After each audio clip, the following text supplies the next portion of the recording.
We'll go through some introductions real quick. May take a little longer because we've got quite a few dignitaries here, which is a great problem to have. First, I'd like to introduce Assad Turfis, the Deputy Director for Wayne County. Thank you for coming, sir. And then we have Dr. Abdul El-Sayed, who's the Director for Wayne County Health and Human Services.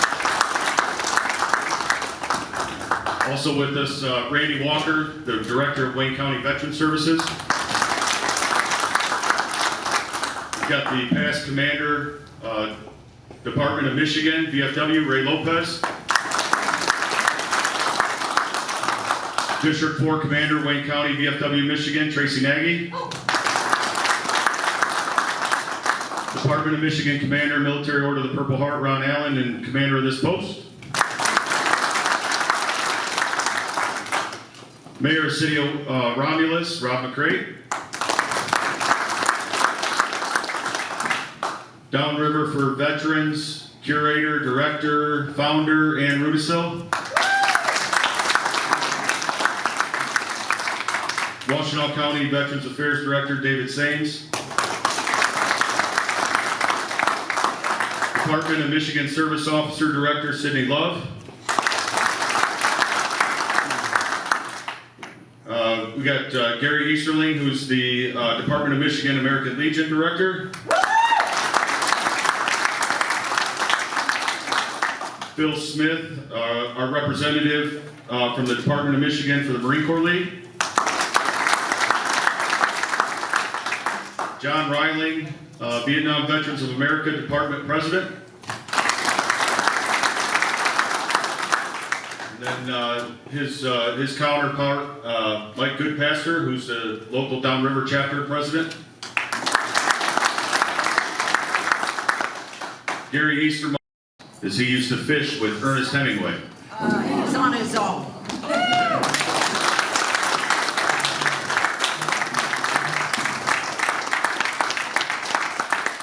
I guess he's coming to you, Brian. Okay, all right.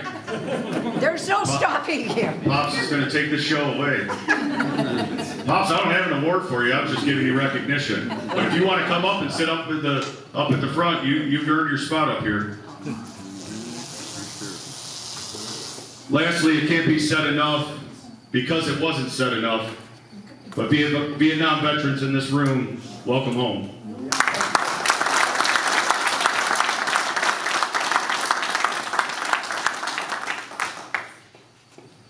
At this time, I'd like to invite Assad Turfi with some opening remarks after we do some handshaking. That's all he wanted. He just wants to shake everybody's hand. Sorry. Well, let's move that little table out of the way. Here, Pop. There you go. We don't really need that there anyway. There. Don't shake. Him. Shake. And the beauty.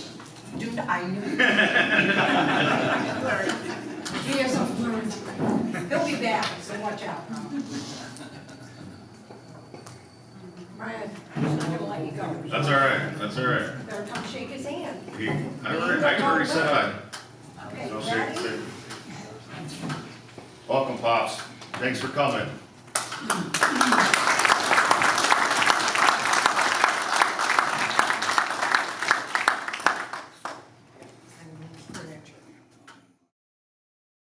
We enjoy freedom in this country. We enjoy freedom because of the work that you put in. So let's give everyone here a round of applause. So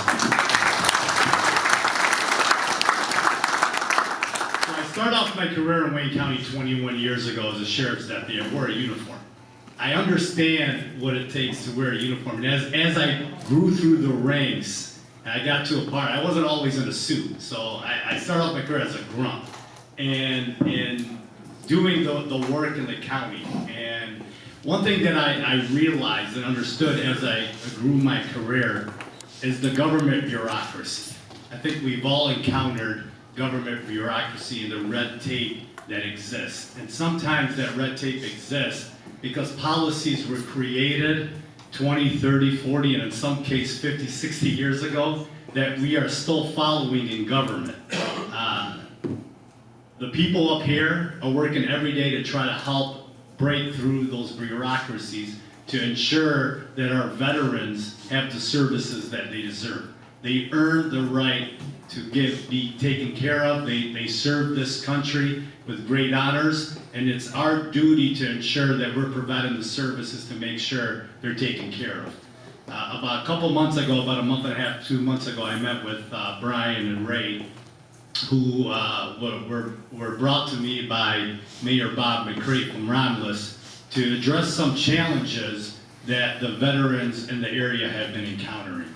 And we began the conversation, and we made sure we let them know that we want to have this access, this bridge. A lot of times government has good services. What they don't have is the bridge to those services to the people that need it most. And we're here today to kind of hear from you, hear directly from you, to also lay out what we do at a county level and what services we have. But we also want to hear from you to see how we can improve. We want to ensure that we're providing a product that meets your standard. We care. We think. I'm so honored to be in the presence of a World War II veteran, and for him to come out today and for many of you to be here, it really means a lot to all of us. And we work hard every day to serve the constituents of this county. Thank you, Brian, for giving me this opportunity to speak. We're going to be here through the whole duration to answer your questions, to get your feedback, and hopefully we could all walk out of here today a little more informed than when we got here. Thank you. Thank you very much. Dr. Abdul El Sayed, Director of Wayne County Health and Human Services. Yeah, thank you so much. Good evening. All right, thank you so much. Good evening. Good evening. Hey, there we go. I just want to tell you how absolutely honored we all are to be here with you today. We're hoping to share information, but more importantly, we're hoping to take information back with us. I gotta tell you, I went to medical school out in New York, and I'm so grateful for the first ever clinical experience I ever had, which was walking into the Bronx VA. And we all of you, I'm sure, have walked into VA hospitals, and there's a big swath between some VAs versus others. In the Bronx, that is one of the most underfunded VAs out there. And it was my privilege every day to show up to help to take care of veterans who have served this country, and to take care of them in situations of their greatest need. But one of the things that to me was the most eye-opening was just how far we were from being able to provide the kind of care at the Bronx VA as we were providing in the other hospital that I rotated at, which is New York Presbyterian Hospital, which is one of the country's best hospitals. And that difference, whether I crossed into Manhattan versus the Bronx, that to me stuck with me. So when I got the opportunity to serve here in Wayne County, and I realized that the Veteran Services was going to be a part of what I did, I realized it was the opportunity to continue to invest in the folks who have invested and given so much to our country, and that's all of you. One of the things, though, that was eye-opening for me was that when I first realized I was going to be overseeing the Veterans Services Division, was that it wasn't the Veterans Affairs that I had gotten used to. At the VA, every day, we provided health care, or we were providing services having to do with disability services. Those are the two things that the VA oversaw, right? But at Veterans Services, rather than the federal benefits that veterans get, we are focused every day on the state and local services. Now, Esad said something really important, which is about the way that bureaucracy gets its own way. So what's the difference between Veterans Affairs and Veterans Services? If you're a veteran, the thing that you need to know is that, well, these folks serve veterans, right? But there shouldn't be a huge differentiation between what services you get, right? But unfortunately, several years ago, decades ago, people made the decision to differentiate what Veterans Services were offered at the state and local level versus Veterans Affairs benefits offered at the federal level. And in Wayne County, that's caused for a lot of confusion, right? And that is something we need to do a much better job of explaining to folks, but it's also something we're trying to do a better job of explaining here and now today. right? When it comes to healthcare or it comes to disability services, we don't offer those at the city, actually at the county and the state level. Those are offered through the VA, right? The Veterans Affairs Department, an arm of the federal government. What we are focused on is taking care of veterans in situations where they find themselves unable to pay for critical resources of living and to provide burial services. But one of the things that we've been working on is trying to make sure that that divide isn't something that veterans in our county have to worry about, right? And part of what that means is making sure that we are as tied to the hip with VA folks who are offering those disability and healthcare services as often and in as many locations as we possibly can. I gotta tell you, when I started here, one of the first people I got to meet was our division director, Randy Walker. Randy is a veteran himself. He is committed every single day to asking, how do we make this better, easier, more functional, more efficient for our veterans, for those who've given so much? How do we give that back? And so he's been leading efforts, and I want to invite him here in a moment to talk about that. But one of the things that's different in Wayne County versus other counties is that we are home to one of the largest VA, or again, Veteran Affairs, Healthcare Disabilities, outposts in the state. So in other counties where they don't have that kind of outpost, they try and just co-locate together. In our county, because of what's available at the McNamara building, right, they end up taking care of those services. So Gary, I know that you're here and you can speak to some of the difference. I wanted to ask if you might be willing to share some of what's done at the VA level versus what's done at the Veterans Services level. I know I'm putting you on the spot here, but I think it'd be really helpful to hear from somebody on the other side of that before Randy gets a chance to chat. I can do that. And most people know you give me a microphone, you're through. That's all right, I'm pretty good on microphone too, so. Right. So, Step to the side so you can get you on camera. He's on camera. That's right. all right, hello everybody. I'm Gary Easterling, I'm the director of the American Legion Veteran Service Office, and I'm also the lead agent, chairman, whatever you want to call me, for the Michigan Veterans Coalition. And the coalition is the American Legion, the VFW, the VVA, and the DAV. Okay, with that, and wanted me to talk about the differences between what we do and what Randy does.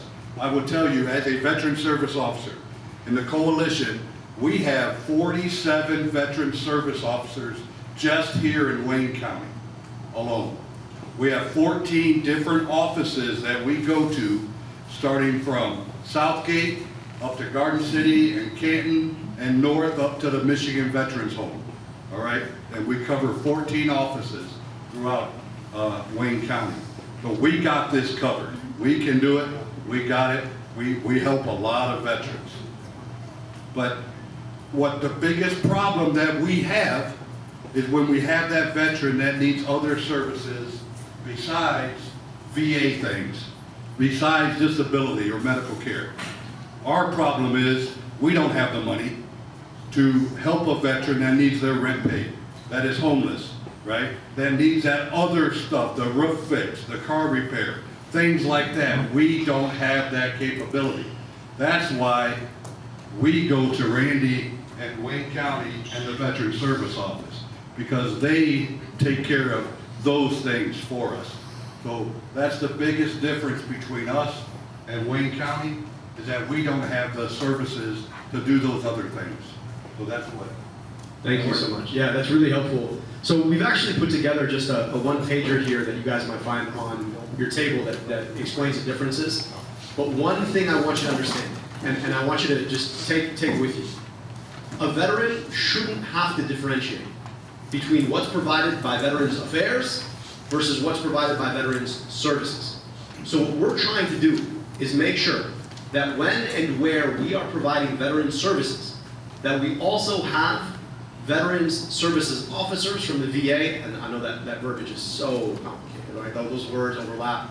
But the folks from the VA, right there with us. So if you come in and you say, hey, I need disability services, we can say, hey, that's your guy, right? If you come in and you say, hey, I'm down on my luck and I need a new roof, we can say, come on over right here. And so we're working a lot more closely so that whenever or wherever we can service a veteran in Wayne County, that you're going to find both of us there. And we're thinking about new innovative approaches. Now we know that it's been confusing and we've got a lot of learning to do, and so the hope is that we can learn from you. But I do want to hand it over to the guy who's the most knowledgeable when it comes to the veteran services that we offer in Wayne County, who's been doing an amazing job. And I'll tell you, just looking at these numbers, we have nearly doubled the amount of services that we offer through our office in just 1 year. And we're on pace to do another 50% more this year. And that's because of efforts like Randy and his teams. Now look, we still got a lot further to go. We understand that. And we want to be guided by you on how to do that. But I'll tell you, it's not for lack of effort, hard work, blood, sweat, and tears that they put in every day to be thinking. And sometimes you all know this, right? You got to work smarter than work harder. Folks have been working really hard. Our job today is to get smart based on what you share with us, right? So that we can work harder and smarter. So I'm going to hand it over to our Veterans Services Director, Randy Walker. Thank you, Dr. El-Sayed. Thank you, Deputy County Exec, for coming tonight, too. My name is Randy Walker. I'm a United States Air Force veteran. Any Air Force guys? Yes. All right, all right. And I want to say thank you for your service to all of you. But God bless that 96-year-old World War II veteran, the greatest generation. And God bless you. And also, I say this at all the places I go, the Vietnam veterans have a special place in my heart too. America did not treat you right when you came home, and I'll never forget that. And God bless you and welcome home, and God bless all the vets, but the Vietnam vets and the World War II, the greatest generation, you hold a special place. So, a little bit about me. I joined the Air Force right out of high school. I've always been in public service. I was mayor of Garden City for 13 years. I did 30 years at Ford Motor Company, and then County Executive Warren Evans appointed me to this position 2 years ago. So I love helping veterans, and I love public service. So what do we do at Wayne County Veteran Services? There's a handout, it's on a lot of the tables. There's plenty of them under that VFW banner over there at that table if you don't have one. But we help with furniture, moving expenses, utilities, rent assistance, mortgage, property taxes, home repairs, car repairs, bus passes, food, Meijer gift cards, car payments, and of course, burial assistance. I know one of the things Brian Martin brought up is that we have a $40,000 cap on assets before we'll help you with burials. We've done away with that. There's no number at all. We will pay for the burial assistance up to $1,000. Okay, so we took that dollar amount away. That's done. Okay, I'll give you some examples of some of the help we get from veterans. We've had veterans come in our office, and their DTE bill is their DTE is going to get shut off because they were heating their house with their stove and electric heaters, and because their furnace was broke. So what do? We paid their DTE bill. We got 3 quotes and installed a new furnace. So this veteran has a furnace that's not going to run up his DTE bill. Roof leaks, water dripping in their bedroom. We put a new roof on their house. Veteran has to get to work and his car broke down, needs a new transmission. We pay for a new transmission. This is just some examples of what we do to help veterans meet their basic needs, to get them so they can go to work or get to their doctor appointments. We work with Wayne Metro, Southwest Solutions, Michigan Veterans Trust Fund, Michigan Veteran Affairs Agency, Volunteers of America, and of course we work with the VSOs, American Legion, DAV, Michigan Department of Veteran Affairs, Paralyzed Veterans of America, the VFW, and Vietnam Veterans of America. We've also, in our office, we have a DAV VSO that comes to our office every Tuesday, our Detroit office. And we're trying to get other service organizations, if they want to come on Wednesday, Thursday, or Friday. So we're trying to increase the VSOs out of our office. They can help you from these other organizations. In the last 2 years, I've opened up a satellite office in Garden City, And today, we started in Taylor. We're going to be in Taylor, next to City Hall at the Media Center, inside the Veterans Museum on Goddard Road. We're going to be there the first Monday of every month, which started today. And I went there, and they also have a VSO from Vietnam Veterans of America. Her name is Rhonda, and she says she's there Monday through Friday, 5 days a week. So you have a VSO in Taylor on Goddard Road. I don't know if you're familiar with CBOC, community-based outpatient clinics, the one that just opened in Trenton this week, and of course there's one in Canton. The Canton one has a VSO there 2 days a week as well. VSOs are also found at the Dearborn Library, and U of M Dearborn is looking to put a VSO at U of M Dearborn. So, just to give you, I know because that was a big concern about VSO, and I just found out where these are at, so I'm letting you guys know. We also work with a supportive service for veterans and families with HUD Housing and Urban Development. We'll get a veteran that's coming out of a shelter. We'll pay his first month's rent, and we'll buy him furniture. He's got to have the basics: a bed, a dresser, a dining table, and a sofa. We help get them started in their apartment. If HUD pays the rents, I'm using an example, $1,000 a month, HUD maybe pays $700 a month for them. We'll pay the $300 for the first month to help get them on their feet. So again, in the 2 years that I've been in this position, we went from $500,000 a year in emergency relief. This last year we did $1.1 million in helping veterans. And this year I just hit $1 million. May 31st, we've got our monthly data report. And there's still 4 months left in our fiscal year: June, July, August, and September. So I'm looking to hit 1.4, 1.5 million this year in emergency relief for Wayne County veterans. Great. So that's basically all I have. I'm sure there's going to be questions, but we're here in Wayne County to help veterans. Yes, ma'am. Yeah, I just have a couple of questions. We're gonna hold questions until after we get through opening remarks, and then we'll go into questions, if that's okay? Okay. All right, great. All set? All right.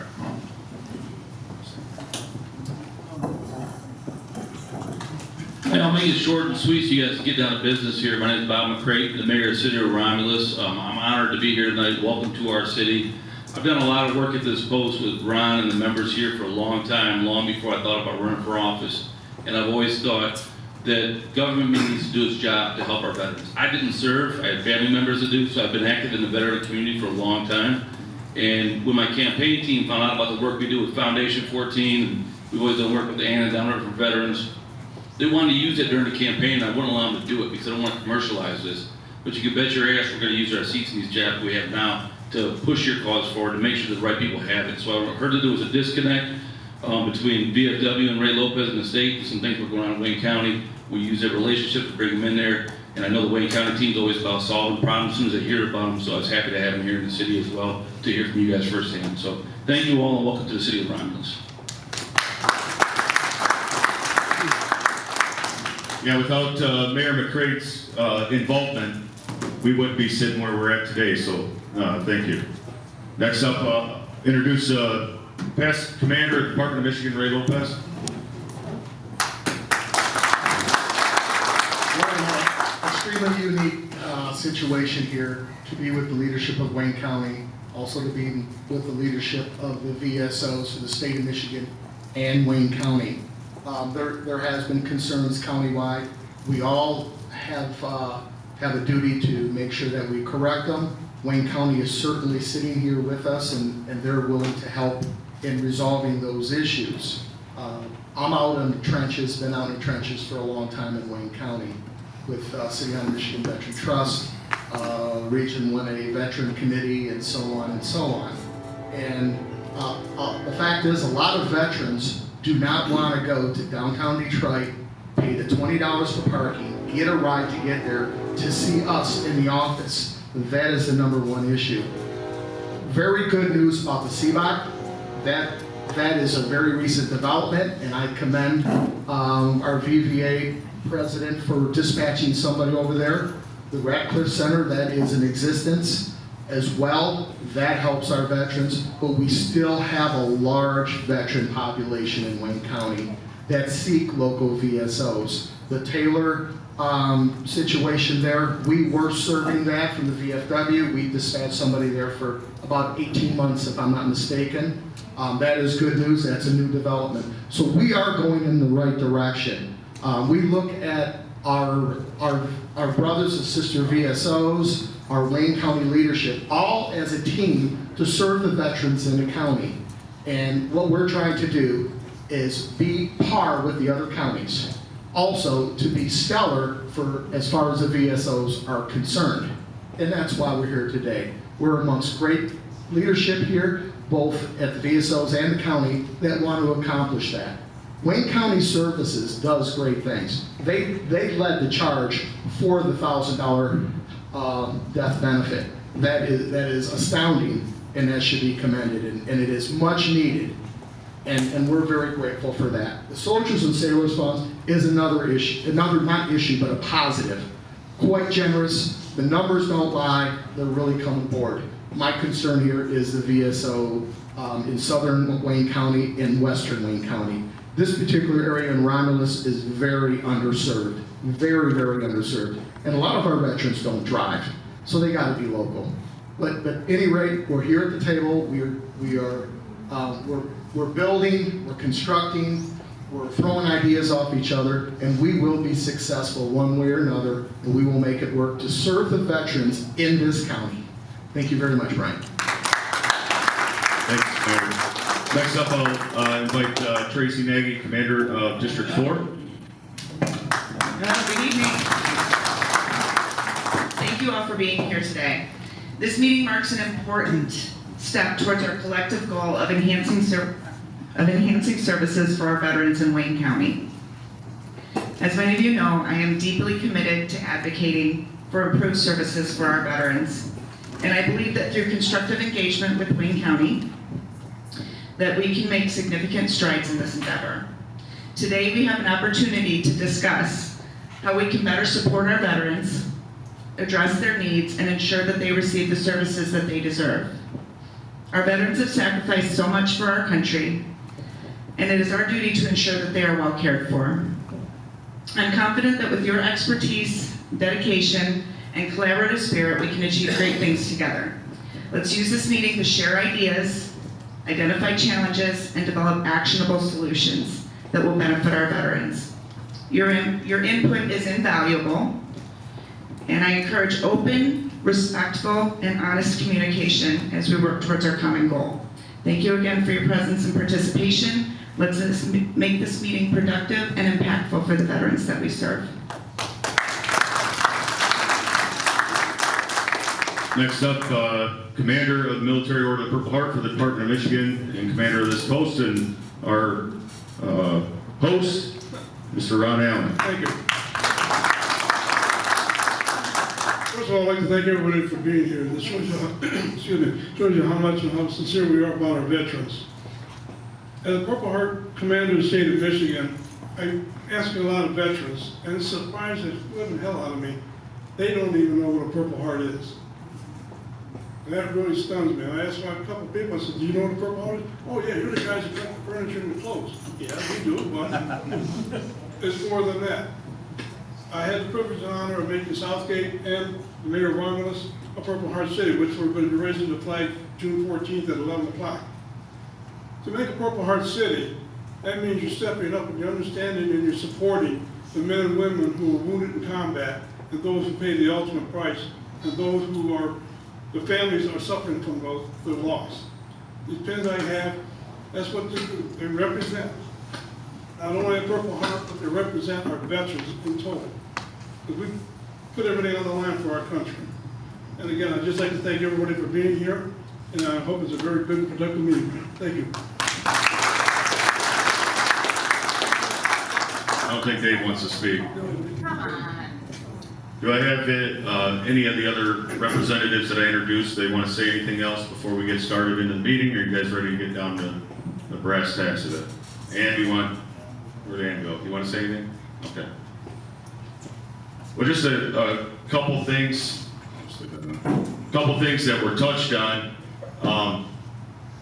I do wholeheartedly agree with Gary Easterling that our current veteran service organization, VSOs, do an outstanding job on representing veterans and assisting with their benefits, pension, and burial VA claims. However, there is a disparity in the state, in Wayne County. Out of 83 counties in the state of Michigan, Wayne County is one of 4 counties that does not have county veteran service officers. Now, newly they've accredited Jeff Davis, who joined us at the Kalamazoo conference, which was great to see him there, and it's wonderful to see that. But, and I know David can attest to this, over at Washtenaw County, each one of us, about 25% of our clientele at Washtenaw County is made up of Wayne County veterans. So there is a disconnect there, especially, it was mentioned earlier that Romulus is one of our areas that needs service. We do have the service officers that are over at Garden City, but we're missing out on the veterans that are in Plymouth and Northville. You know, some of the ones in Canton are able to go to the Canton CBOC. I mean, Plymouth, Northville, it's close to Canton, but, so I just think there's an opportunity there for Wayne County to hire a few county veteran service officers and help assist. We have the highest population concentration of veterans in any county in the state of Michigan. Last year we were over 80,000 veterans. GDX just came out and we're just now over 78,000 veterans in Wayne County alone. And if you look at the numbers, the ratio of claims per veteran, it drastically shows that that's underserved. And I think we could just do a better job as an entirety to service the veterans of Wayne County. Not to discredit anything that the veteran service organizations do, but the service orgs, VSOs at the regional office service the entire state. They don't just service Wayne County, nor do they work for Wayne County. So,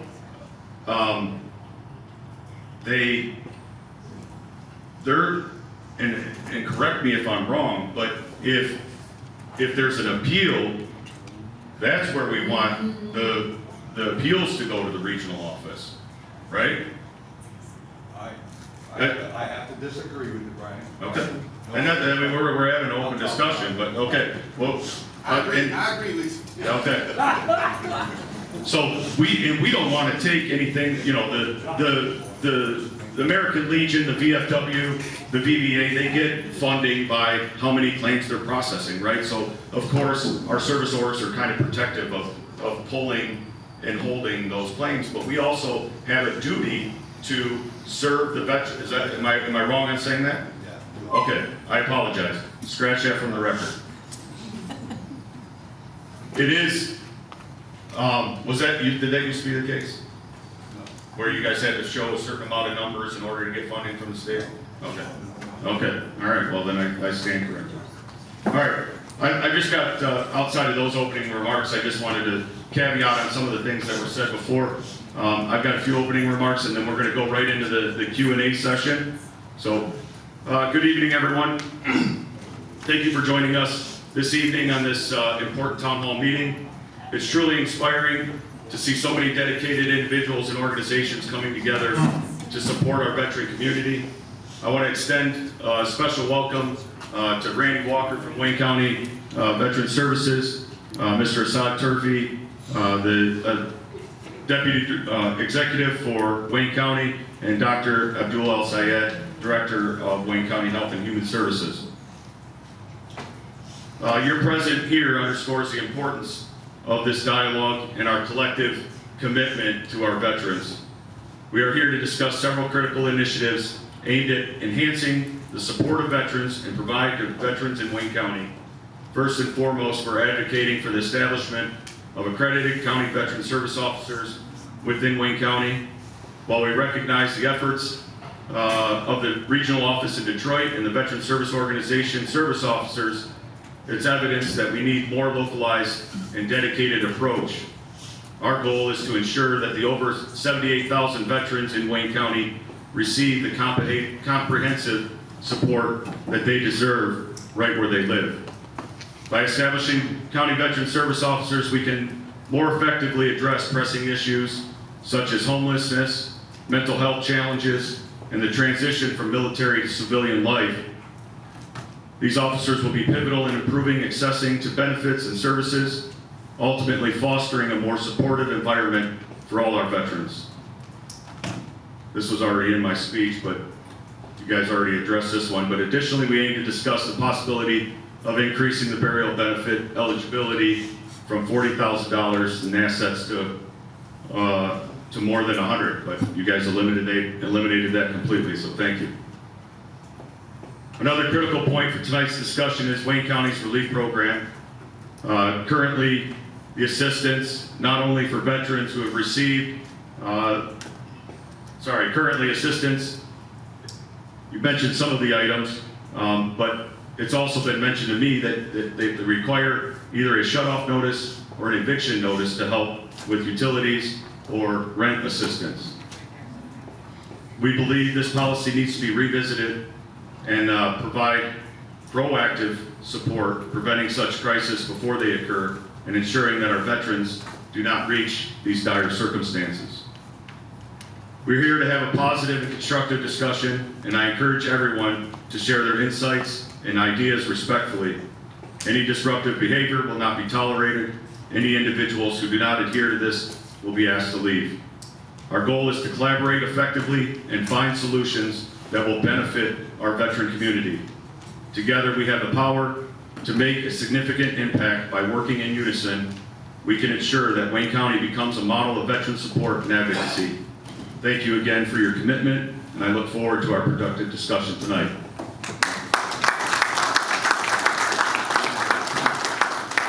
Our first question's in the back.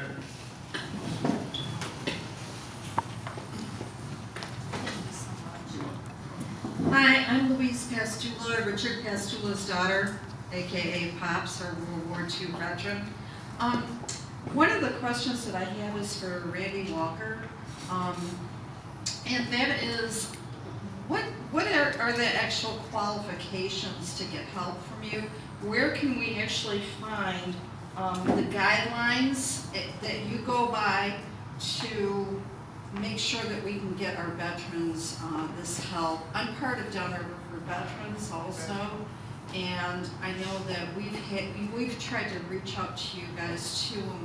You know, we had a few veterans in need, and I'm just trying to find out, could we find those guidelines so that we don't send somebody to you that does not qualify? First off, you have to be a resident of Wayne County. Randy, let me get your microphone. Okay. I'll leave this microphone up for the panel, and then I'll pass this orange one along to the question. The eligibility is, first and foremost, they got to be a resident of Wayne County. They got to be honorably discharged or discharged under honorable conditions. If they have a dishonorable discharge, we cannot help them. Okay, and we have a brochure over on that table that lists everything that we do.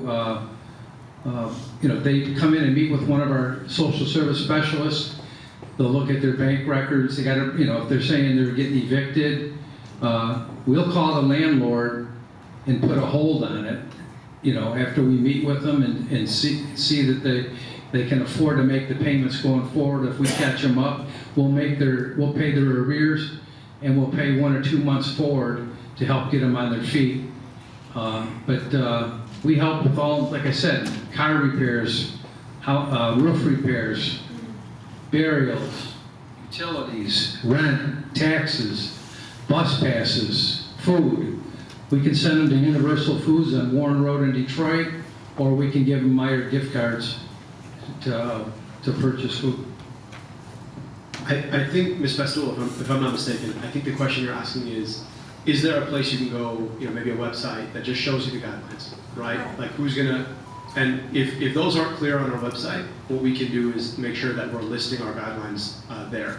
I will say that, there are circumstances, and this is what makes some of the adjudication tough, right? Is that a lot of the funding that we get is funded through grants, right, from the state.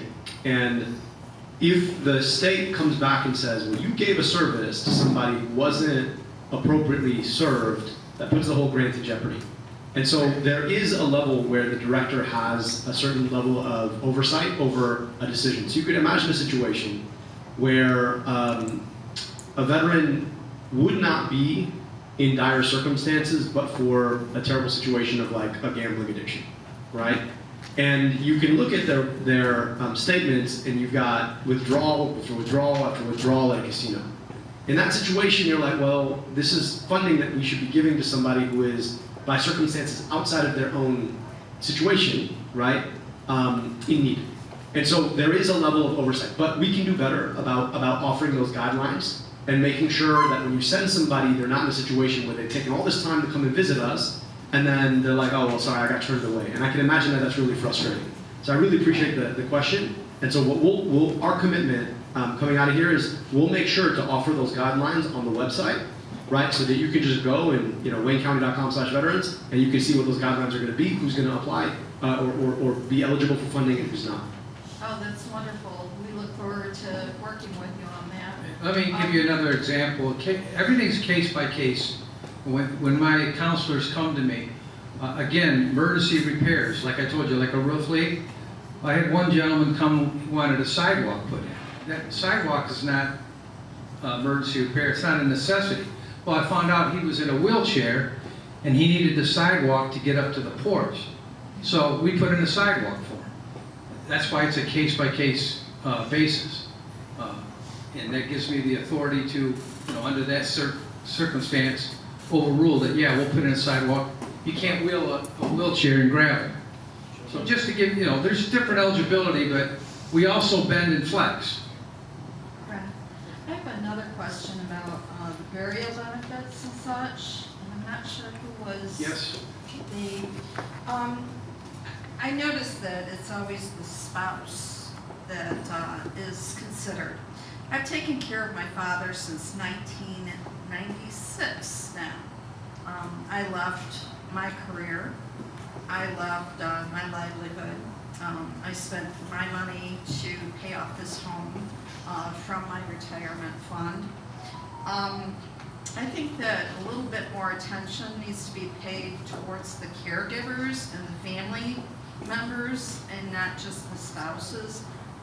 My retirement, I have no idea what's going to happen to me, but I did the best thing that I could in my life, taking care of my father. Yeah. Okay, I can answer that, and this will be good news for you. Yeah, we paid for up to $1,000 burial for a veteran or his widow spouse. But who gets the money? Whoever paid the funeral bill, whoever name is on the funeral bill. So if you pay for your parents' funeral bill, you'll be the one getting reimbursed. Additionally, if you want to, I know Brian brought that up about there's a cap of 40,000 that's been there, for half a century. We just discussed it right now. We could just go ahead and get rid of that and give everyone the benefit.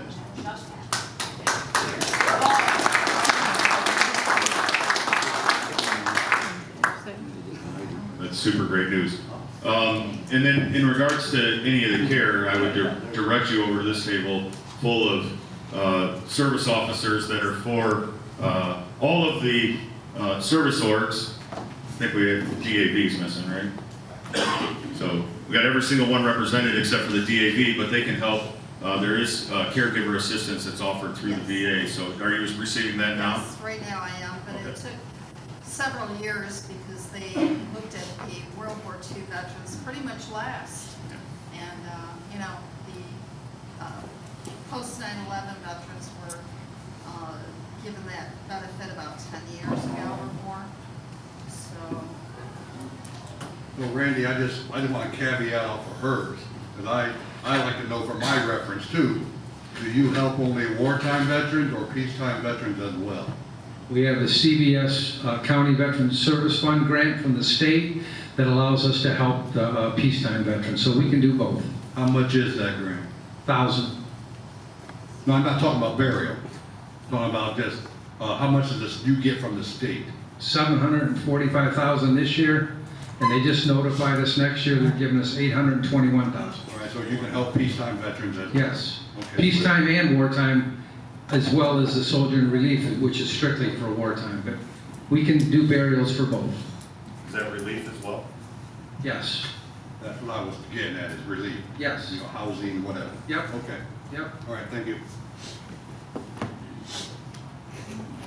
Thanks, I'd like to thank you guys for coming out, taking the time, you know. Yes, I'd like to thank you.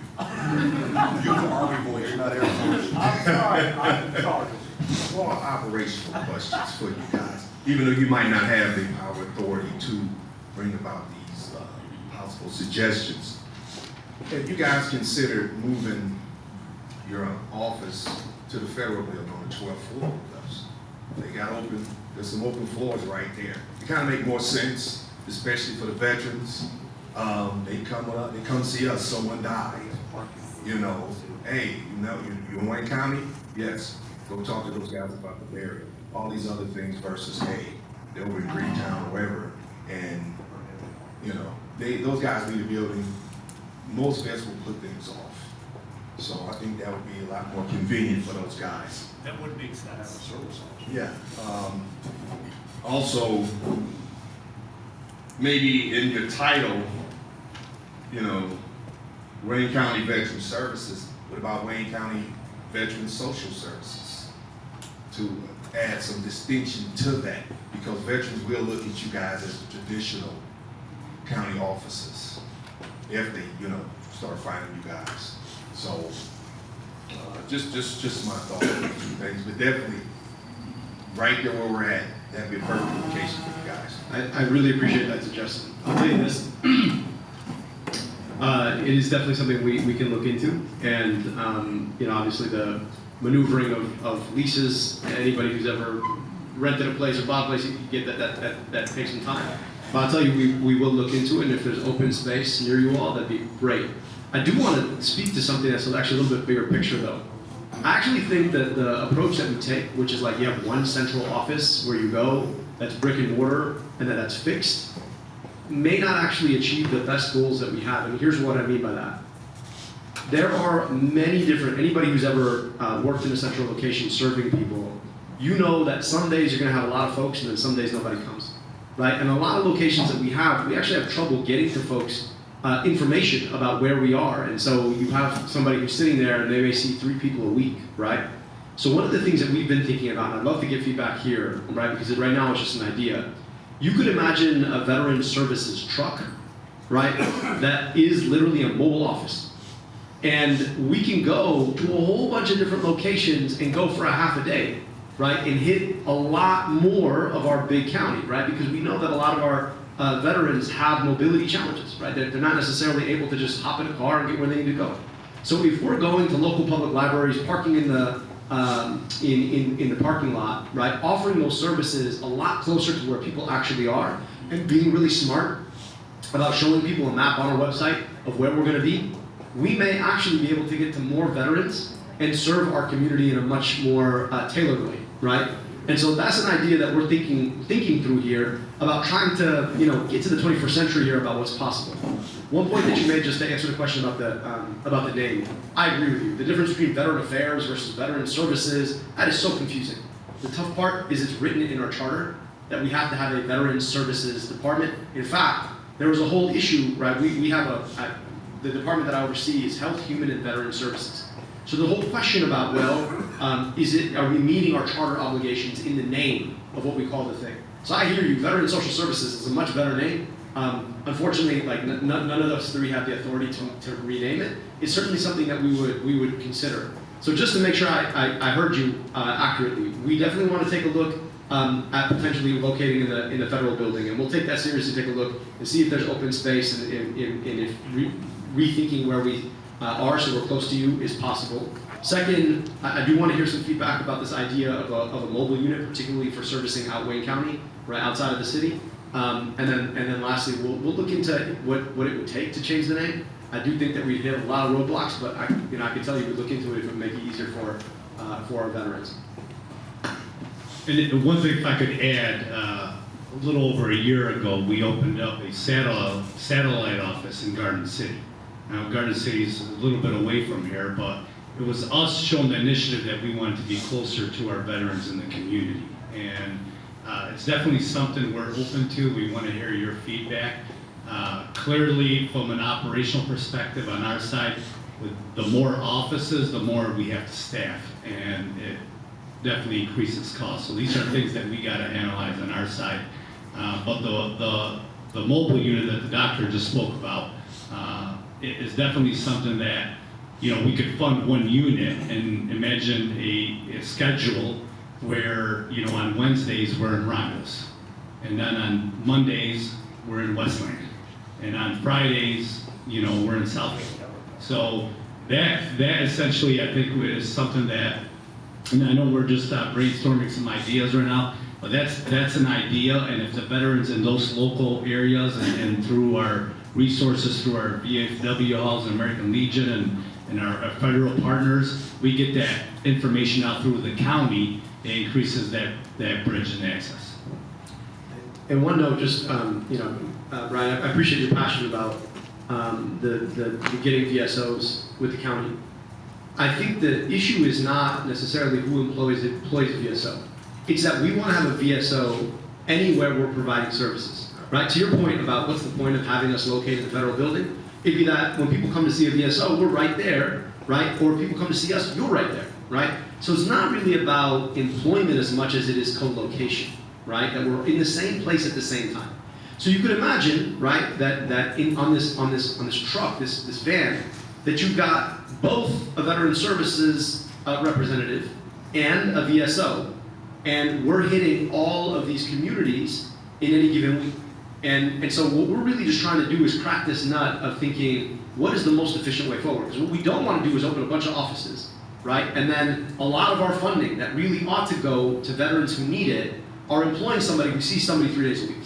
See what I'm saying? Like that is a situation nobody wants, right? We want as efficient an operation as possible, and so we are seeing people as much as possible. I want every one of our employees, right, seeing somebody all day, because then we're getting the most bang for our buck.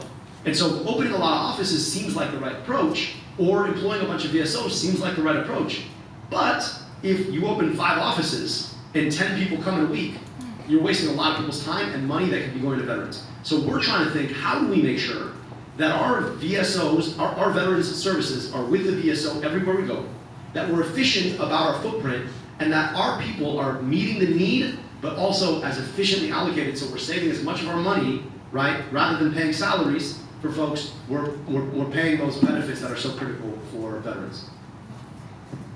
So Joe, I'll get to you next, okay? So I will caveat on that. I think the mobile unit is a fantastic idea. So the VA, John Dingell Hospital has a mobile unit that they send out and do mobile clinics.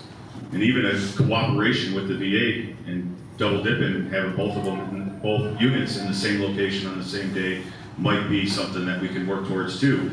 So now you're offering medical care and you're offering veteran treatment or veteran services through compensation benefits and then other services through Wayne County. You did bring a good point to light regarding the staffing issue, the additional cost, and yes, you're taking funds away from the relief program and the burial benefit to staff those facilities, and then also to rent or purchase those facilities too. So there is an additional cost there, and I'm not saying that Wayne County should run out and hire 12 VSOs, get them all accredited, and start placing them. What we would like to see is just the commitment from Wayne County. You started with one. Jeff Davis is accredited now, right? So technically, Jeff can start processing VA claims, right? So if we start moving that forward, and even if we're going to work in this mobile unit aspect, maybe we have 1 or 2 accredited service officers through Wayne County, and they work in the mobile unit, and so it's all Wayne County staff Because then you're gonna run into liability issues too. If you have a VSO that's accredited through another service organization that's not employed by Wayne County, riding in a Wayne County vehicle.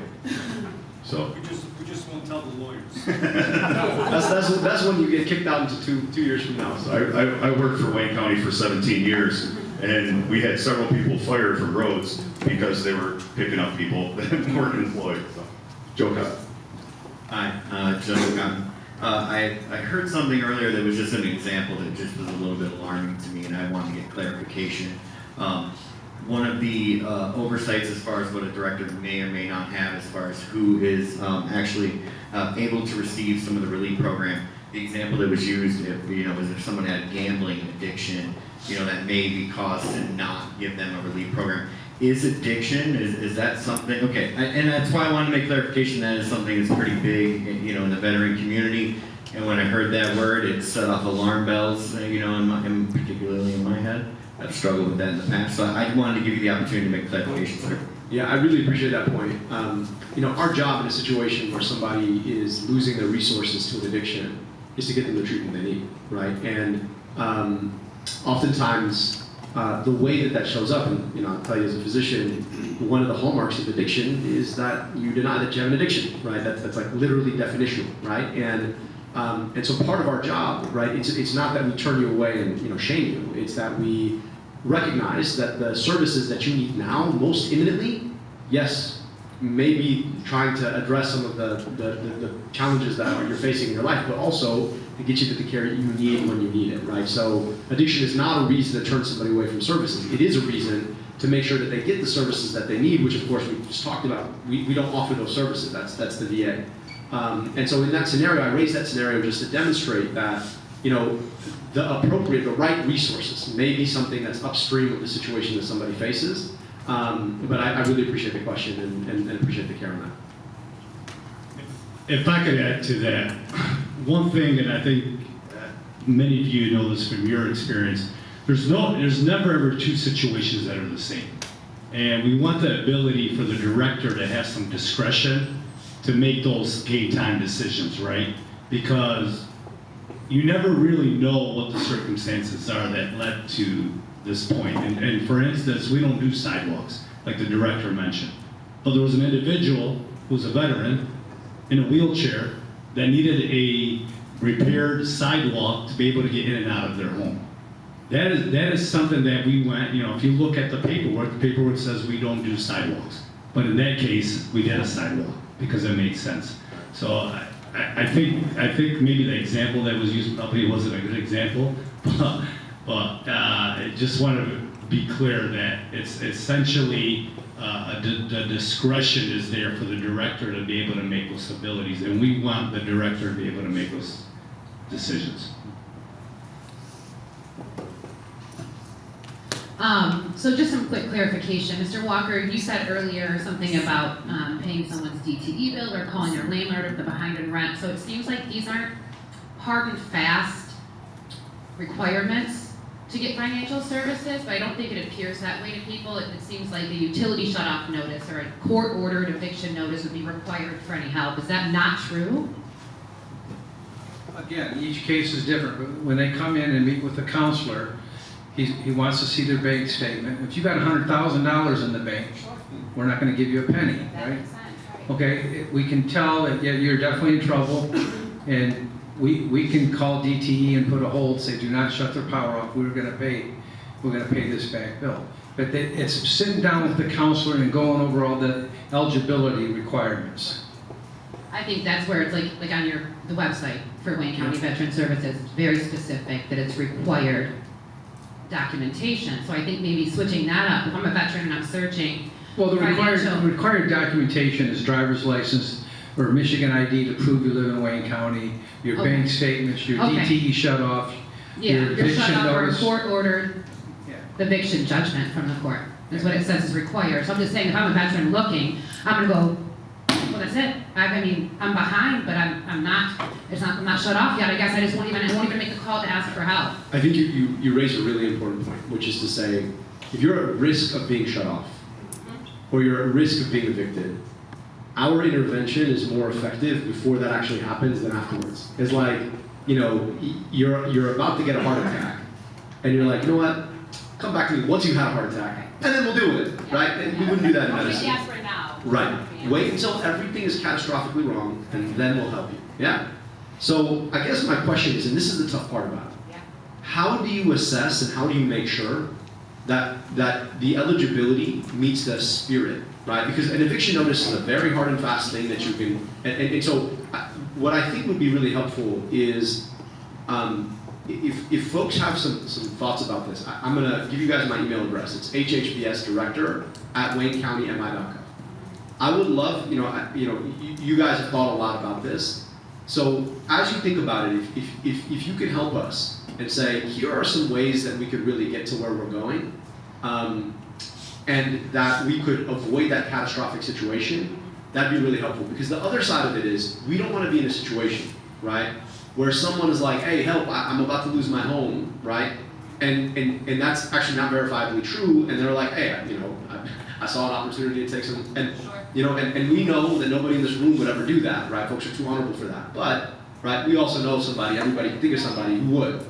And so if you can help us think a little bit about how we can adjudicate those situations so that you're not waiting for somebody to have to get that notice, that would be really helpful for us. And, we want this to be a conversation in a space where, those grants that we get, they're grants for you, right? They're not grants for our organization. It's not the agency's money, it's your money.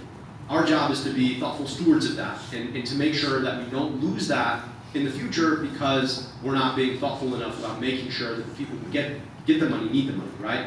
And so we don't want to be in a situation where somebody has to get evicted and then we call up and say, hey, wait, don't evict them after they've come to Detroit, spent $20 of their last money to come.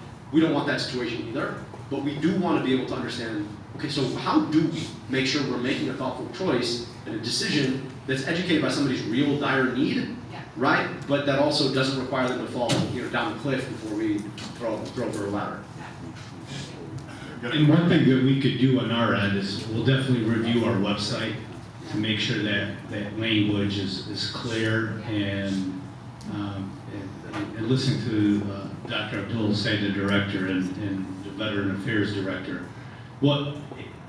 And tell me if we're wrong, you don't need the actual eviction, you just need to be at risk for going to eviction, correct?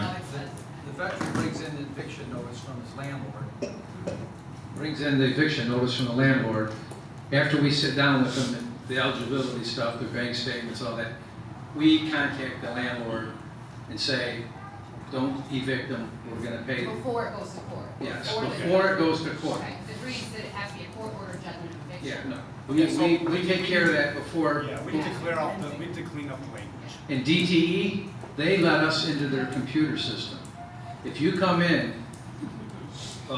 we had to take training, Of course, yeah. and if we abuse it, we're kicked out. Yeah. But if you got a DTE shut off, and you come in and sit down with one of my counselors, he puts down your name and address in the DT computer and puts a hold, do not shut the power off. Wayne County's gonna pay this bill. We have 30 days to pay it, but we actually put the DTE on hold. We can do that on our computers. So I think we can do a bit better about communicating what's necessary. And I think one of the things that, just to be clear, we could do a better job, I think, on the website, just articulating we don't want anybody to fall in those situations. So if you're at risk and can prove it, come tell us, right, before that happens. And maybe that's just the way to have that conversation with somebody. A little bit of hope, maybe. Yeah, or even if a letter from your landlord saying you're delinquent on your payments, and then that's something that we could bring in. So I think the way it might be articulated feels like it's a hard and fast rule when there is some movement, right, what we call playing the joints, right, that we can acknowledge, and that folks who are in real dire circumstances can come to us before it's catastrophic. And that's your discretion, Randy, correct? Yes. Also, I just want to ask, by show of hands, we increased our advertising this last year. We had billboards all over Wayne County. I-94, I-96, Telegraph, Goddard, North Line. It says we help vets and had our phone number. Did anybody see any of our billboards? All right. See you as tall. Did we do, what's I that? see your logo. okay? To see who it's from. If The you're driving- Wayne County logo needs to be bigger? Oh, yeah, Oh, more visible. Yeah, I saw it, but I didn't know who it was for or what. yeah. I would like, who This is the logo right here. Yeah. Did you see any gas station videos while you're filling up your car? We also had gas station videos. Anybody see those? Okay. This helps me for my advertising for next year. So it sounds like I'm not gonna do gas station videos no more, because it doesn't look like they got much exposure. Do you ask that question to people that come see you? Yes, we do, and we didn't get a lot on the gas station videos. Billboards, yes. We need bigger billboards. All right, let's, we'll move to the next question. I don't really have a question. My name is Mike Akis. I'm the commander of, He's got to change his tape, always got to. gotta spin around here. My name is Mike Akis. I'm the commander of the Stanley Romanowski Post Dearborn. First of all, I'd like to say thank you to all you fine people, Shokunai, for coming here and listening to us. I don't really have a question so much as I want to relate my experience. My father, who passed away 18 months ago, was a Korean War veteran. And just prior to COVID, he became severely disabled and wheelchair bound. And I reached out to the VA, I reached out to the county, I reached out to the city of Dearborn to try and find some way of finding out how to get a wheelchair ramp put in for him so that he could get in and out of his house. And everybody just pointed at everybody else. I got the runaround basically. And I just wanted to let you know that that's what my experience was with that. Really sorry for your loss, and I appreciate you sharing that story. That should never happen. And I will tell you that the best way to prevent that pointing situation is everybody's in one room, right?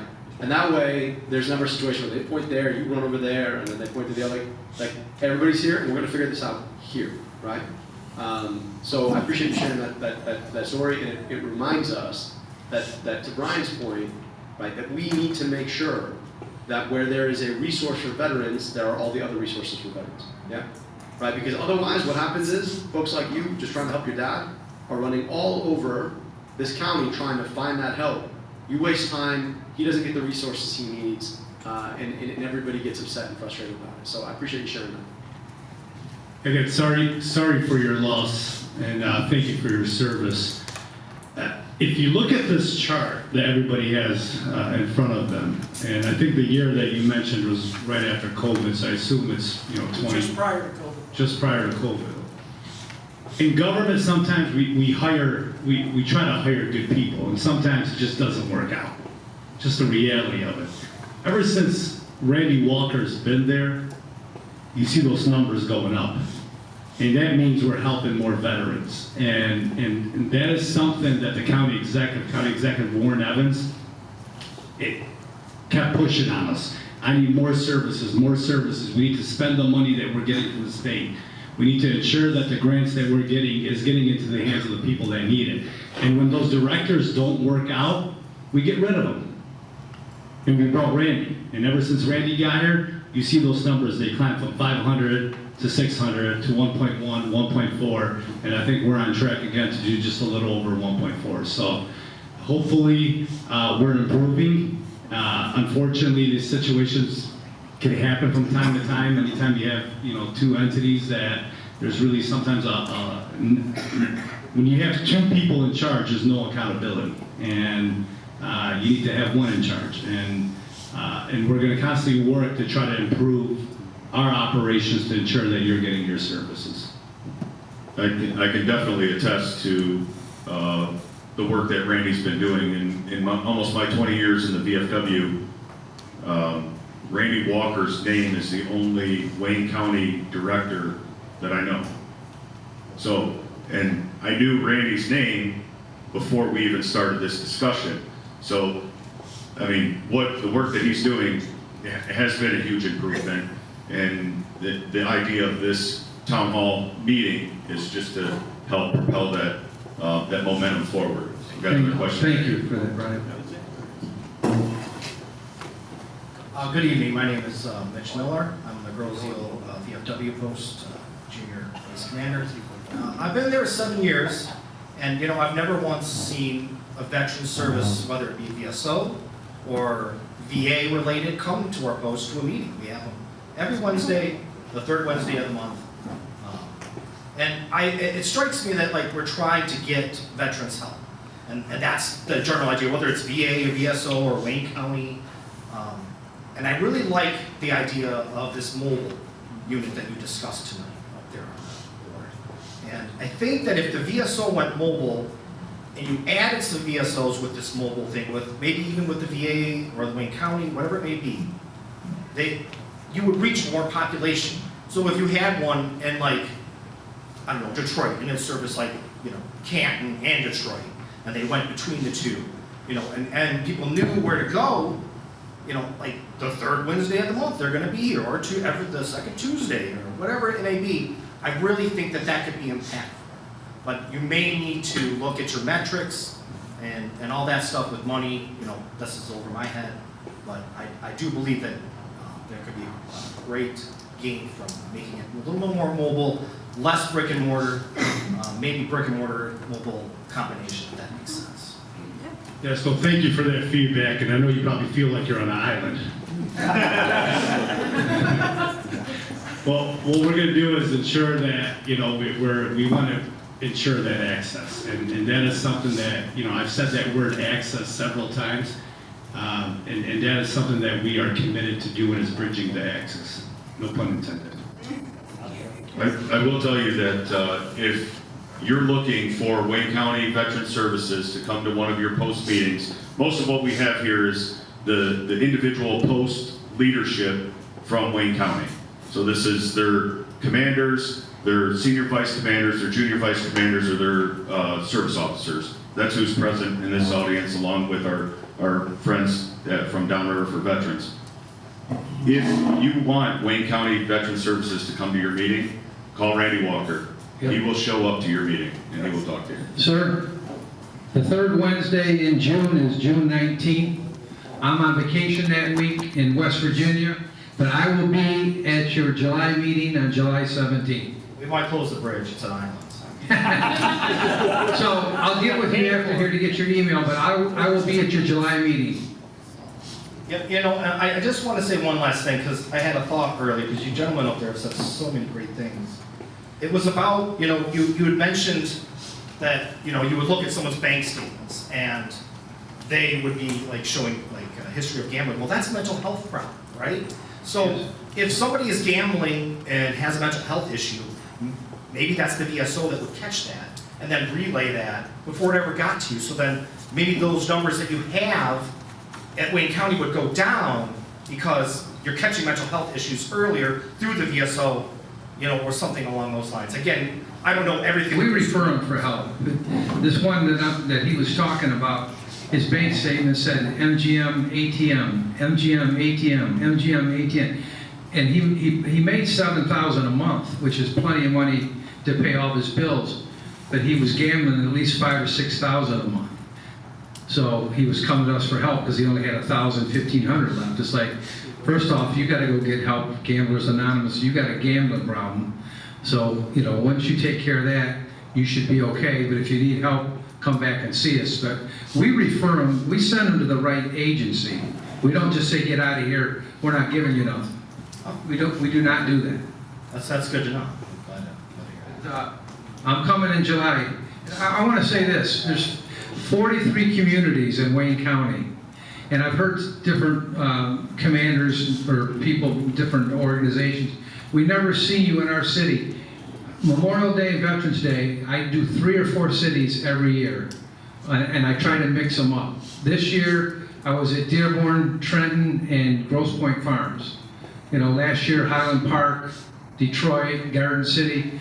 So I try to mix it up. I can't be in 43 places. Everybody has Memorial Day on the same day at 11 a.m. So it's hard to cover 43 communities, but we do the best we can. And that's the whole point, right? Yeah. Adding more people so that you can Yeah, reach. well, I have one employee that helps me between the two of us, and we're looking to increase. Yeah, we'll be adding outreach so that we can have a bit better spread. But I do want to just remind folks, right? The tough part about managing an organization like this is that you have a certain pot of money, and from that pot of money, you have to make decisions about what is going to service and what's going to overhead. And so the tough part, right? And this has been Randy's leadership the whole time. I want to increase the amount of money that we give to veterans, right? Which means that we could hire a whole bunch of folks, right, who are out there in the community, but what that mean is that the money that we give to veterans, that goes down because now we're paying our overhead. You see what I mean? And so that's that balance between locations and people against money that we give to people to support them. And we will make the decision every time that we want money out into the community because that's what we're here to do. See what I mean? And so I want you to see that it'd be easy for us to be like, we'll just staff up, right? And we'll leave like 250K, and we'll do that, but like we'll make a big show of it. That's not good leadership, right? Everybody in this room knows what good leadership is. And what good leadership is that you sacrifice the things that people see of you for the things that you could do for people. See what I mean? And so we're really focused on, we run a really, really lean operation because every dollar that would otherwise go to people and places, we want to go to vets. See what I mean? So we're hoping we're going to make some strategic investments to be able to get where we need to go and make sure that you all are seeing us, because if we're not getting to you, then folks don't know about it. But we can't, it would be irresponsible for us, right, to fully staff like that when we know that those are dollars that would otherwise go to vets for the services that we offer. See what I mean? If I could make a suggestion, sometimes you don't need people to get the information. You could use technology. So maybe one thing that we could do is ensure that our brochures and our maybe we create a one-pager that we will email to you or drop off brochures at your post, and maybe we could have a stand in every single VFW hall in Wayne County. We don't need a body there, but we could potentially have our materials that you leaders and your community could help hand off to those that need the services, just to educate the folks. Go ahead, John. Some of you actually know who I am. My name is John Ryland. And there are a few here. My title, I am President, Michigan State Council of Vietnam Veterans of America. I am also serving on the National Board of Vietnam Veterans of America, representing Region 5, Michigan, Ohio, Illinois, and Indiana. I chair at the national level the Veterans Benefits Committee, helping through our committee with accrediting VSOs across the nation and programs. And if you know anything about VVA, you're getting your benefits today because of us. Amen. Thank you. That's a fact.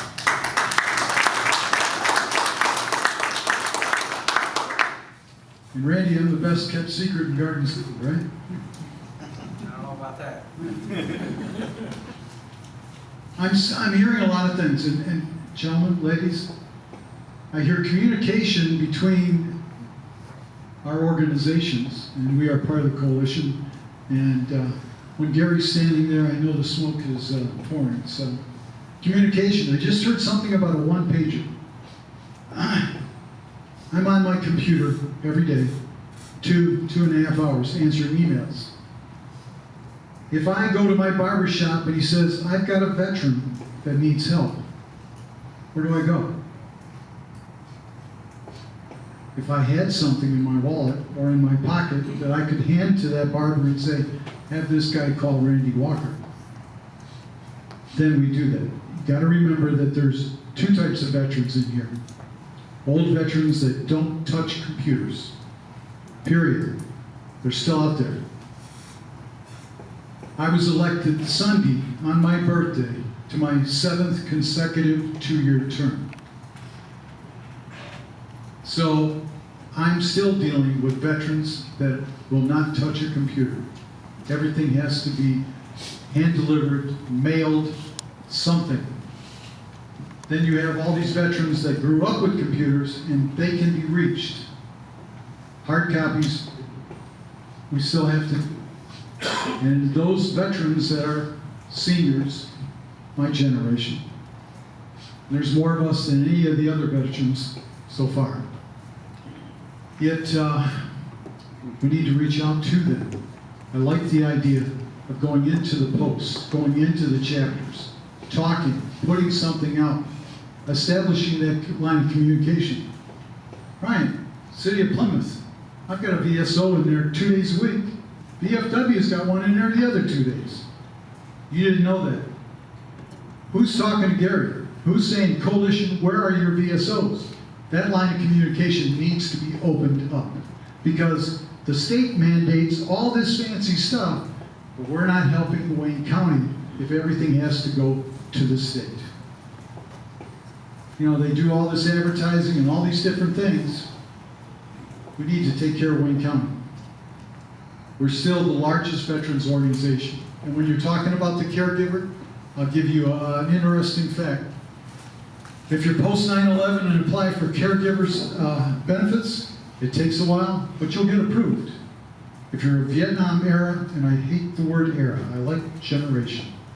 If you're a member of that Vietnam generation, you will be denied 92% of the time. 92%, and you know, we're the old people. Come on, guys. So, we have our own set of problems, and you know, they just didn't stop. They're now with this next generation and those that are coming after it. Thank you, Brian. Well, I'll tell you, I never claimed to be the smartest guy in the room because of this table right here. It's definitely got me beat on experience when it comes to service officer work. And these guys know a whole lot. I just know where my passion's at, and striving to assist Wayne County veterans is, you know, where it's at and why it's led me into the position I'm in now. Give it to Gary. Anybody else have any questions? Because I'm gonna let Gary finish this up. You got one? All right. Sorry, Gary. If you don't know me, I'm sure you heard about me. Phil Smith. Oh, yeah. I'm a retired VSO from the VBA. He took my job, all right? 22 years. 3 years with the Marine Corps League before it folded. Why don't you do ramps? We'll do ramps if we get, I called you for a ramp, and you said, we don't do ramps, find somebody else. Habitat for Humanity. Habitat for Humanity was doing it. Now we'll get, if you get 3 quotes, couple quotes, get a carpenter to do it, we'll pay for it. Okay, what's your turnaround time on phone calls? Calling you, what's your turnaround time? You should, within a day. When's the last time you called our office? I'm just curious. I don't call it anymore because I don't get any good responses. Well, Okay. I've doubled my staff, and I have a clerk. I'm retired. That answers the phone now. On medical reasons, I had to retire. Right. Okay? Not because of mental, okay, because 22 years old, it was mental probably. Because I had cancer and I had to retire. Yeah. So Cancer. when I started, there was 3 employees, and that one of those was me. I had 2 employees. Yeah, prior to you, we had much better people coming out and visiting the organizations, the VFWs, the American Legions. et Prior cetera. to me? Yep. But they gave away less money, Phil. Well, they had less money, but they got out in the field. Well, I'm out there all the time, sir. Well, I see you all everywhere. You are one of your people at every place I go. Every event I do, and I do a lot. Well, you're there. And I have doubled the staff, and I have a clerk that answers the phone now. So you're probably talking a couple of years ago or a year ago, but we definitely made improvements. we probably did now, but also I don't get mad. Stop. All right, well, thank you for that interaction. Again, remember, we're gonna keep this respectful and on par so we can move forward and not continue to put up roadblocks. Thanks, Brian. So we talk about moving forward, right? So let's make a commitment right now, right here, all right? If you get a mobile unit, I will guarantee you, we will have a VSO, and you ain't gotta transport them. They'll have their own vehicle to get wherever you need, wherever they need to go. You put a mobile unit out there, we'll supply the VSOs. Done. Next. I would tell you, talk about the resources. We got a record of that. We got the ramp right back there, right? The biggest problem, well, David's not here, but he'll testify to this. Oh, there he is. There's so many resources in the state of Michigan to help veterans.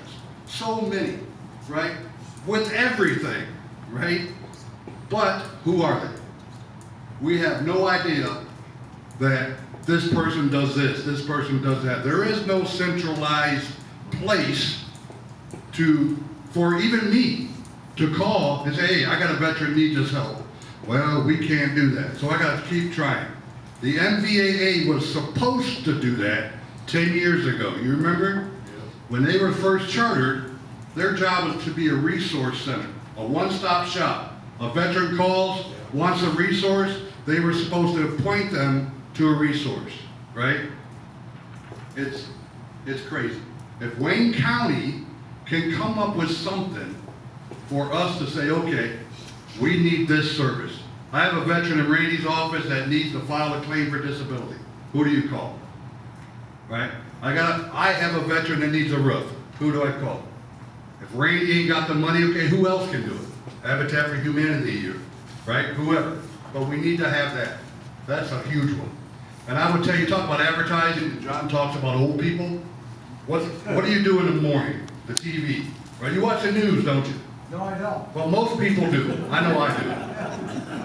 I don't think John even knows what TV is right now. But I did a commercial, and I know this is a much better radio face than a TV face. I get it. But I did a commercial in the Lansing area, right, for a home health care, right? They wanted me to talk about the aid and attendance benefit, so I did that, right? And that was almost a year ago. That commercial was still playing on a local news channel up in Lansing.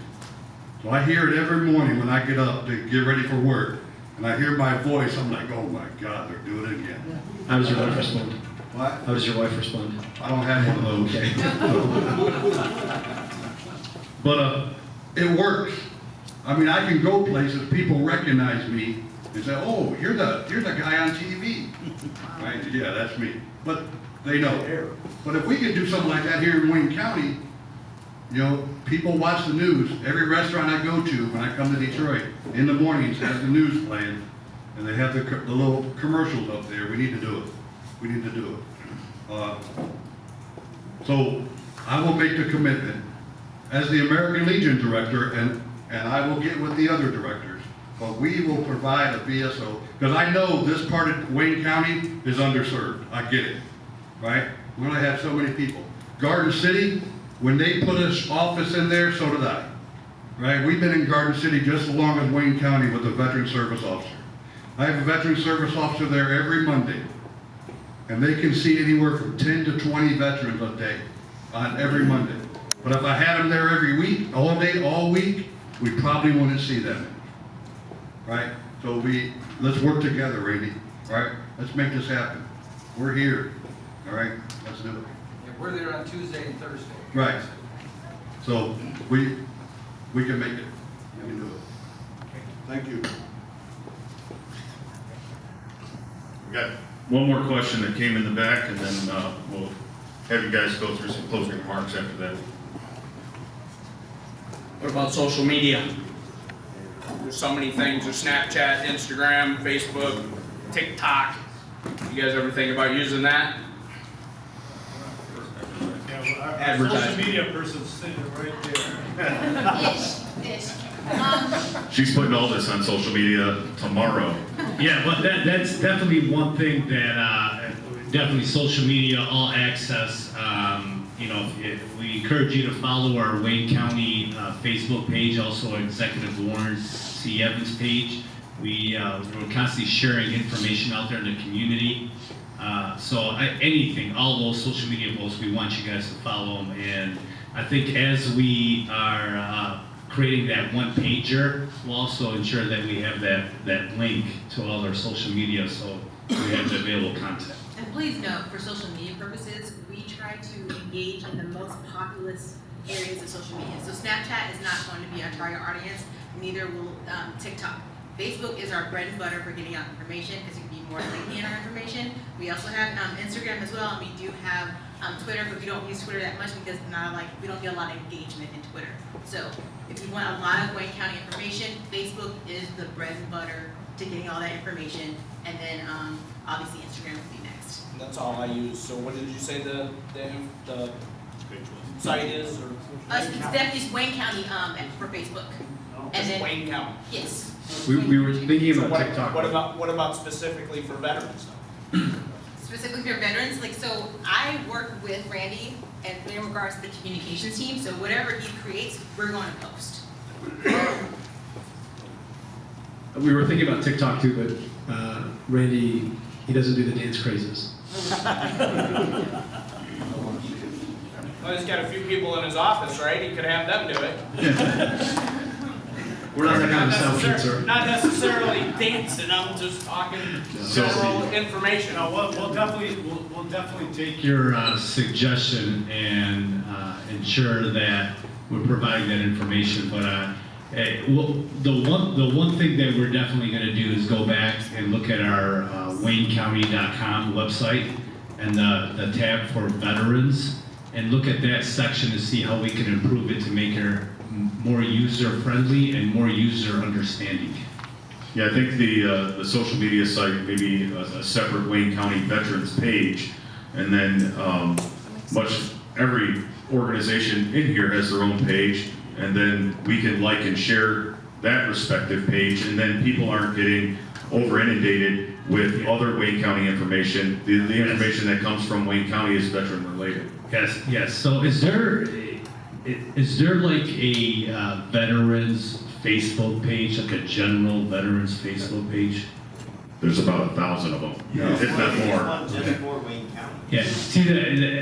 See, one of the challenges that we fall into is we're going to be constantly just sharing the same information over and over and over, right? It's not going to be interactive, and people are not going to follow it.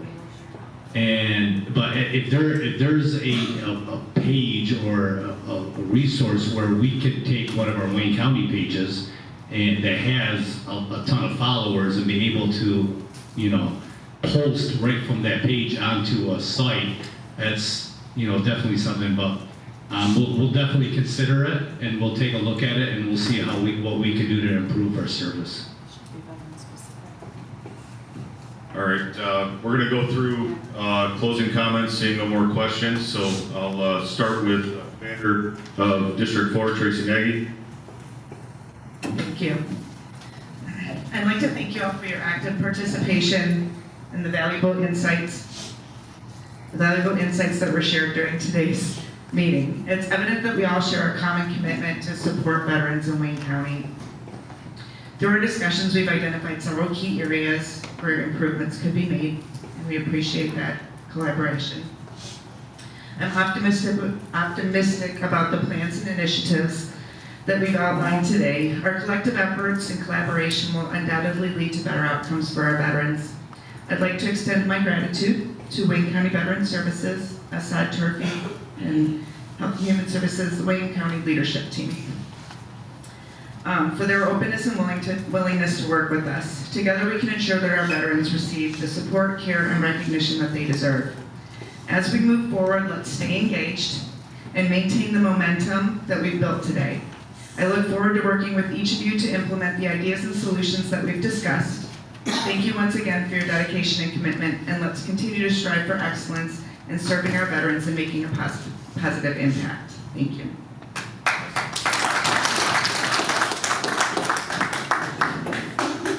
First, I want to thank our guest here. Very productive meeting, and we really appreciate it. Not only am I speaking as a past city commander for the Veterans of Foreign Wars, I'm speaking as a Wayne County resident, a lifelong Wayne County resident. So that being said, these things are extremely important to me. I thank Gary for the generous offers of the VSO. I'm not sure if you're a Wayne County resident or not, but, we got skin in the game here, sir, and I thank you very much for your offer. Things change with the coalition every year. We don't know if that commitment can be made year in and year out, so I'm still stuck on a county service officer. But there again, I'm extremely grateful for you, and I wanted to make note of that. And it's not to do anything other than to encourage the growth here. We do have a short-term solution here, but it's not a long-term solution for a VSO, a county VSO, to be around the mobile unit. That could possibly be an issue, it could be next year, could be the year after. So as a Wayne County resident, I'm looking for a full-time solution. I'm appreciative of everything that you've done. Wayne County Veteran Services, they have provided extreme care for our veterans in the time of need. I'm grateful for that as well. That being said, I will take my leave. Thank you very much. Thank you, Brian.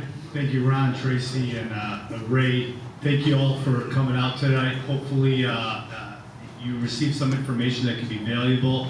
Definitely the feedback that we got back, we're going to go back and try to do better. I'm not saying we were perfect. We're a work in progress. But we have an open mind, and we're willing to do the things necessary to ensure that you have access and the service that you deserve. Thank you.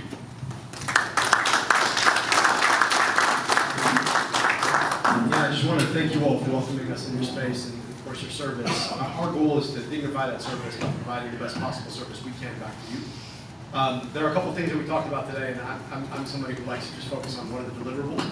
So I've heard, we do want to move forward on a mobile unit, and we got that commitment here, and we're going to make good on that. I'll tell you, time to delivery, we're looking at probably 5 to 6 months, right? It takes sometimes a month to flush a toilet, so, give us some time. But we will be able to kit that out, build it out, and put together a schedule for where it'll be. We'll want your input on where would be great places for folks to come. Could be VFW halls, could be libraries. We'll work together on that. Second, we're going to review our website to make sure that we are sharing information as accurately to what our suggested guidelines are, right? So that we're not making things look hard and fast, that we're not hard and fast, and that folks understand that no one case looks the same. And then lastly, we hear you on personnel. We are making some investments in the next budget year, specifically on outreach, and we have made a commitment to hire one more VSO. What I will tell you though is that we've got great VSOs, and we want to make sure that we stick to that ideal where anywhere someone goes to get services for veterans, they should be able to get all the service for veterans, right? So we shouldn't be in a situation where there's a hodgepodge location of our folks and VSOs that represent the VA, right? You should be able to get the services you need in a one-stop shop wherever any of us offer services. And that's a commitment that we're going to make. And then lastly, I want to thank, I know these kinds of meetings can be, they feel conflictual, but I know that all of us here are here for the best interests of not just the folks in this room, but all of the veterans in this community. And I can tell you that Randy shows up every day with that question in mind. And so I want to say thank you for this productive conversation and the opportunity to hear from you. I also want to thank Randy for the work that he's doing and acknowledge how much hard work and effort he puts in. I'm new to veterans.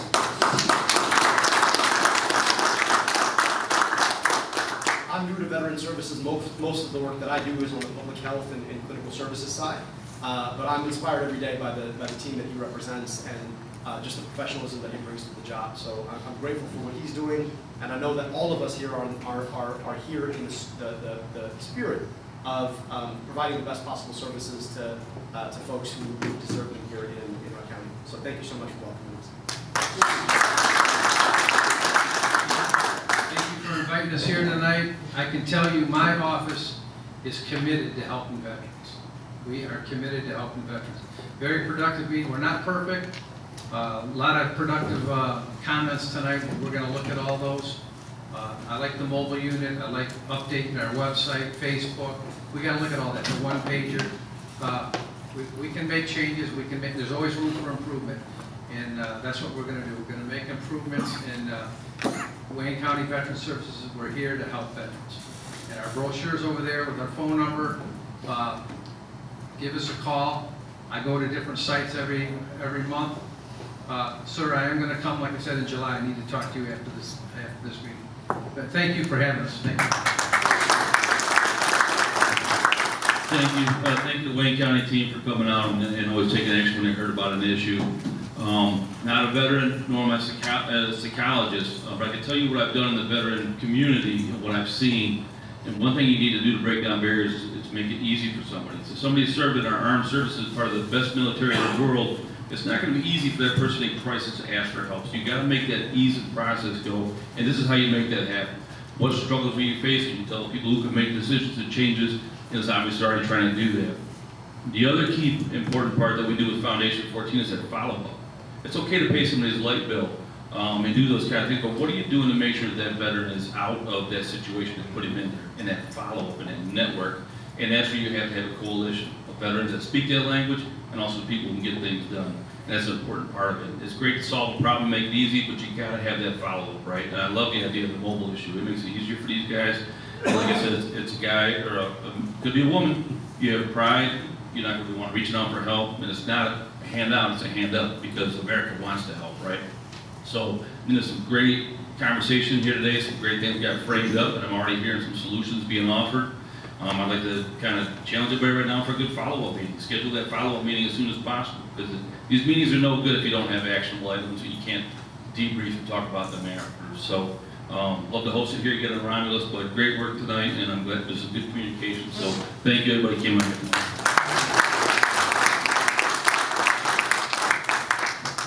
Yeah, I want to thank everybody for coming out. Our Wayne County representatives, I know that you guys all have busy schedules, and it truly means a lot that you are committed to the veteran community and you took the time to show up here. And it really shows with the level of your positions that you guys really do care about the problem. So we appreciate that. With that, we'll go into closing out the meeting. So if you all please rise, remove your covers. If you would, pray with me.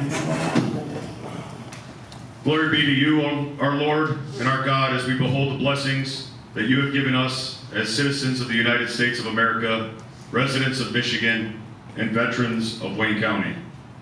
We thank you, Lord, for this blessed and bountiful land. Thank you for the blessings, the fruitful discussion,